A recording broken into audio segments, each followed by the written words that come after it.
జగిత్యాలలో మున్సిపల్ ఎన్నికల టికెట్ల వ్యవహారం వివాదానికి దారితీసింది. పార్టీలో కొందరు తీవ్ర అసంతృప్తి వ్యక్తం చేస్తున్నారు. మాజీ మంత్రి జీవన్ రెడ్డి ఇంటి ముందు కాంగ్రెస్ కార్యకర్తలు ఆందోళన చేపట్టారు. కండువా మోసిన కార్యకర్తలను పక్కన పెట్టి బీఆర్ఎస్ నుంచి వచ్చిన నాయకులను బీ ఫార్ములు ఇచ్చారని ఆరోపించారు. గెలుపు గుర్రాలకి టికెట్లు ఇవ్వాలన్న అధిష్టానం మాటకు కట్టుబడి ఈ నిర్ణయం తీసుకున్నట్లు సమాచారం.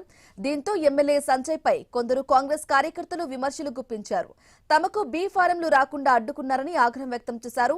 సంజయ్ నివాసం ఆసుపత్రి వద్ద భారీగా మోహరించి ఆందోళన చేశారు.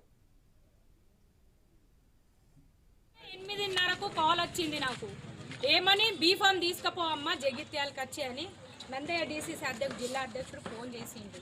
అడ్లు లక్ష్మణ్ సార్ మాట్లాడిండు నాతో, అమ్మా నీ పేరే ఉన్నది, 4 రోజుల కింద సర్వేలో కూడా నా పేరు ఉందా అన్నారు.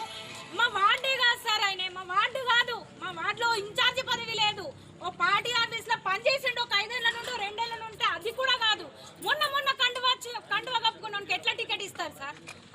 మా వార్డోళ్ళు అందరు ఆశ పెట్టి కూర్చున్నారు, మా ఆడోళ్ళకు మంచి రోజులు వస్తాయి, హరిత ఓట్లాడుతుంది అని చెప్పి నేను వాళ్ళకి ఏం సమాధానం చెప్పాలా? ఇప్పుడు ఈ రోజు నాకు కన్విన్స్ చేస్తున్నారు వీళ్ళు, కన్విన్స్ చేస్తున్నారు. పోస్టులు ఇస్తారట, ప్రోటోకాల్ పోస్టర్,